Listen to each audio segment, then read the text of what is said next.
What's poppin', y'all? Welcome back to I Do It Myself. I'm Wayno. How are y'all feeling this morning? I hope y'all had a good night's rest. Feel me?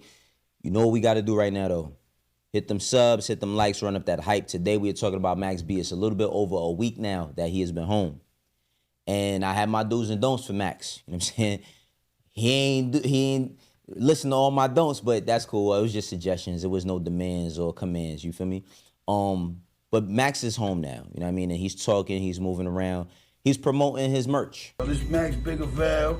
Get your wavy tees at thisisbiggervale.com. We real loopy out here, baby. We ain't change the beat. We ain't miss a beat. We ain't miss a step. Fuck with your nigga. We out in the way, nigga. Max Biggervale. This is biggervale.com. Wavy tees. Fuck with us. He's promoting, music coming. He's been in the studio with everybody from A Boogie to Lola Brooke. You know what I'm saying? Of course, French Montana. And it's good to see him back with Dame Grease. Now, the thing about Max being home is I feel like there are people who are celebrating and there are people that are happy. And I believe that they're happy because of their favorite artist being home, but there's other people that aren't. You feel me? Max was involved in a very, very, very horrible situation where two people lost their lives. Now, one could say that they not feeling it or whatever. And another could say he's paid his debt to society. He's been in prison for 18 years. He was sentenced to 75, but he's been in prison for 18. Is anybody glorifying that? No, but we will talk about that today. First and foremost, though, I want to, go through this interview that he did with Billboard. And in this interview, he talks about readjusting back into what's going on right now as far as how things are in the game, the internet, everything. You were locked up for about 15, 16 years, right? I did 18. I did 18 on this joint, yeah. And the industry is like so different now. Is there anything that you notice or, like French kind of put you on game about how things have changed? I mean, a little bit of everything. It's been going a while. I'm still trying to figure things out. Whether I know it or not, it just ain't, you know what I'm saying? Shit is crazy. I've been going a while. So I'm getting lost around my own crib. I'm in the building getting lost, all type of crap. So I just gotta take my time, man. I know I did a long time, but it's gonna take some time to get reacclimated. But I'm gonna find my way, you know what I'm saying? I'm a New York guy, so I like to see the motion, I like the movement. The game is different, but it ain't too different. We kind of laid the groundwork for a lot of stuff that's being done today. I do now see is, it's certain necessities you need to have. You need to have your business in order. You need your lawyer. You need certain things now than before. Before it was more of a mom and pop's way of doing things, word of mouth. It's like a new world. Everything got to be on paper. Everything got to run concurrent. So, I like the new game and the direction it took. It allowed people, creators to get, more leadership, more ownership over their creations, you know what I'm saying? So shout to the new game, man. Shout to the new game. It's love.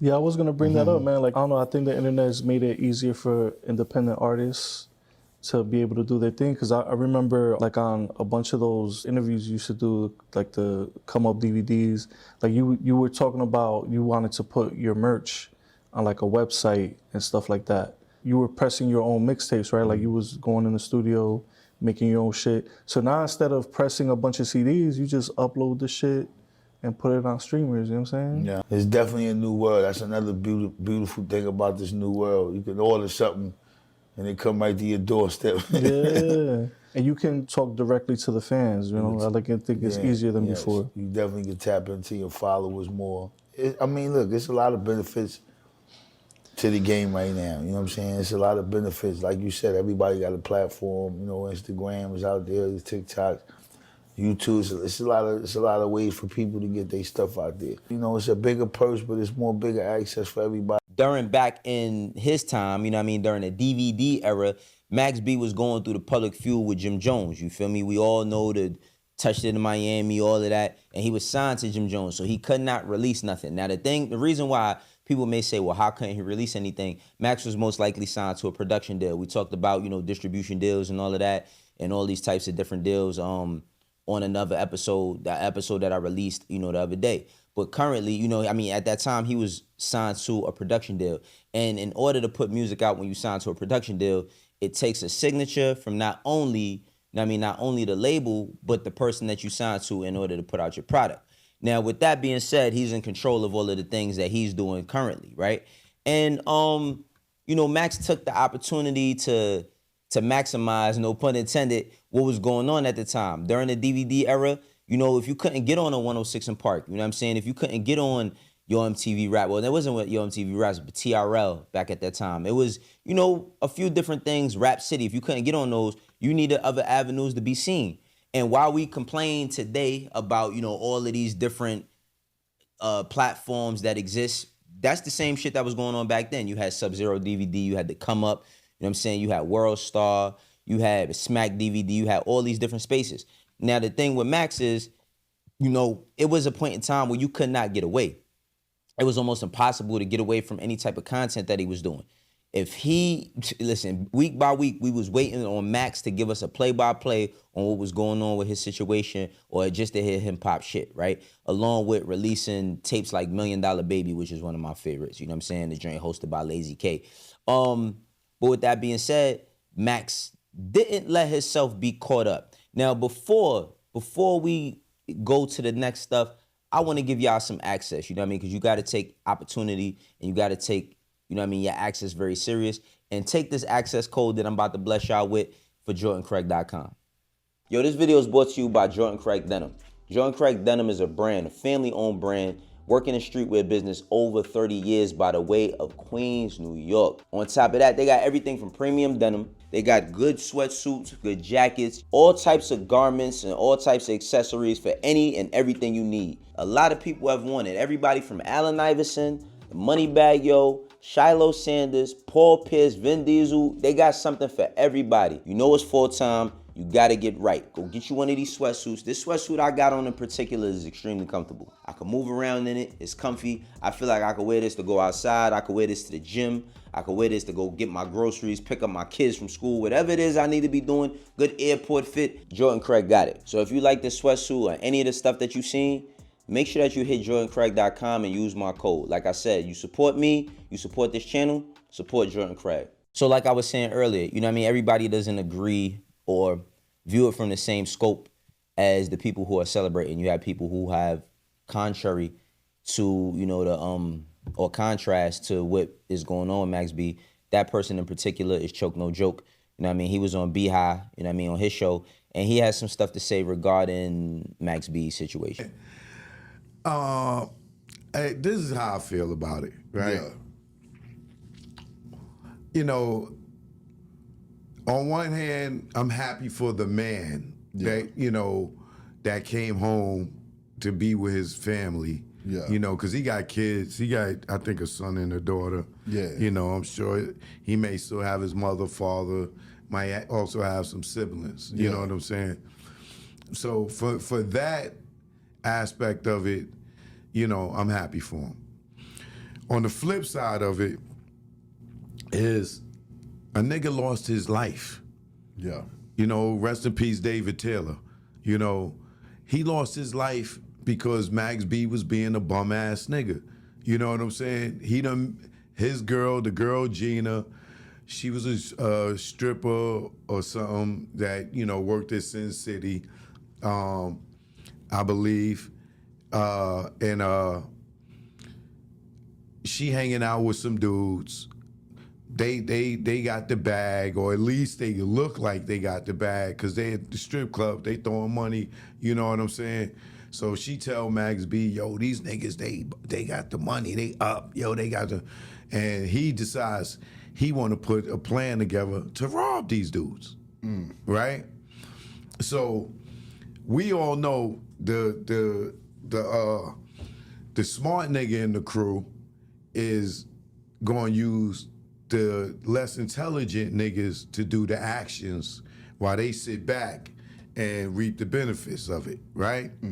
So which means he didn't play front line in his plan to rob these niggas, right? So they get the girls to take them to the hotel, this, that, and the third.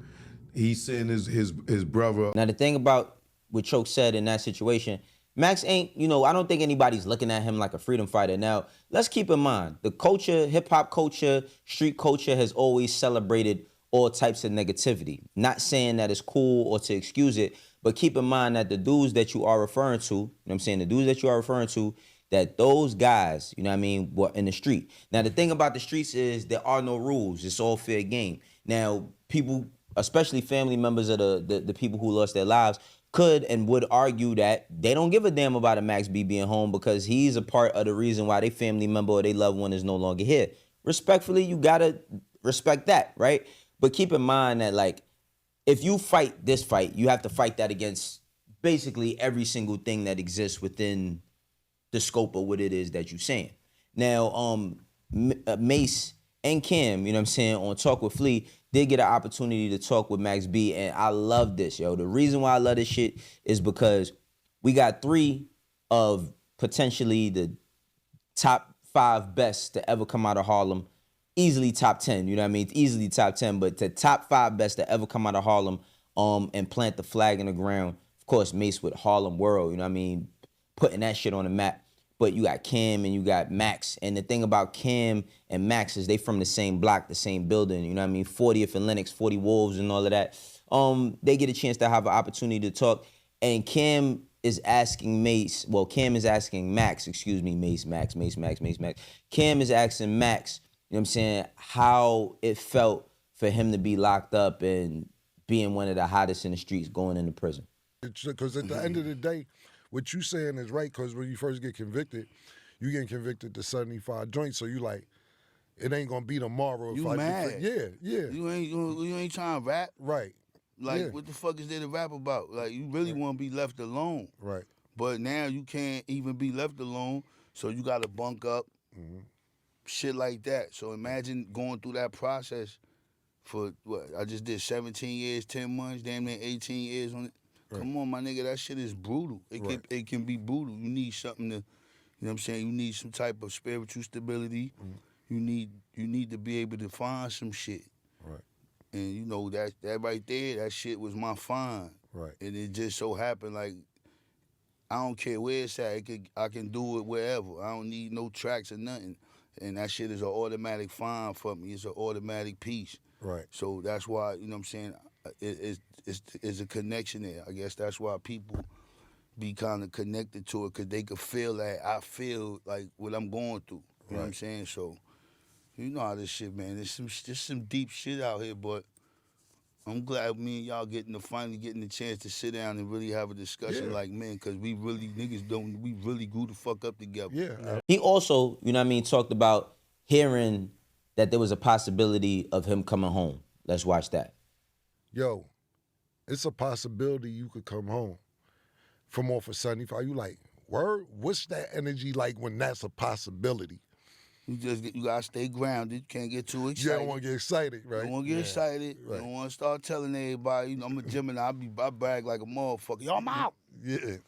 So when I had got the brief or whatever, usually them shits, when they get denied, they be like affirm. You know what I'm saying? You see affirm. So my shit said modified. I'm like, modified? What the fuck is this? Sent the shit to my man. So I'm like, yo, Sue, what that mean? He like, nigga, you got a hearing. You looking like good money. You on your way out. So that's the first time. Right. And we in the hole, his niggas behind the gate. Niggas like, oh, this nigga. So they start screaming and shit, some real movie shit, you heard? Yeah. Penitentiary blues. Right. Nigga, right. That was like the first sign of, it looked like I was gonna get some action, but I still had a long ride to do. But where I was at, niggas don't get no action. Right. So you get some shit like where you was at when I was in the big house. Right. They had me all the way at the bottom. I was at the bottom. Right. So when I had niggas don't get no information in there. Right. That's the big house. Everybody got some life shit they doing in there. So when you get relief, if anybody get a slinkle, anything, any hint of some relief, that shit flows around the prison like wildflower. Right.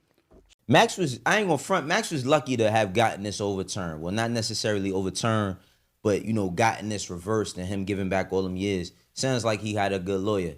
And you might need one too one day. If you want to be the best rapper, you gotta have the best bars. Just like Morgan & Morgan is America's largest injury law firm. Morgan & Morgan is America's largest injury law firm. They gotten over $25 billion with more than 500,000 clients. And the results speak for themselves. A client in Pennsylvania got $29 million after being offered only $500,000. Another client in Florida got $20 million after being offered $0. Morgan & Morgan been fighting for the people for over 35 years.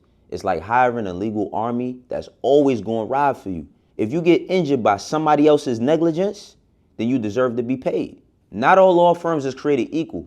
Hiring the wrong one could cost you. If you get injured, you could check out Morgan & Morgan. Their fee is free unless they win. Yeah, we got new ads, y'all. We got new ads. But nah, seriously, on a serious note, since Max B has been home, there hasn't been any rushing. You know what I mean? It hasn't been any rushing. I mean, he is making his rounds. There is a lot of people that are excited. It's a lot of conversations to come out. As we can see that there's no Jim Jones conversation going on. And I think that that's smart, right? That is extremely smart because, right now, especially all of these dudes, keep in mind, right? Remember when Cam dissed Jay, you know what I mean? Or you gotta hate it or you gotta love it. You know what I'm saying? Cam was joking about Jay being 37. I think right now, currently, Cam is either 47 or 48.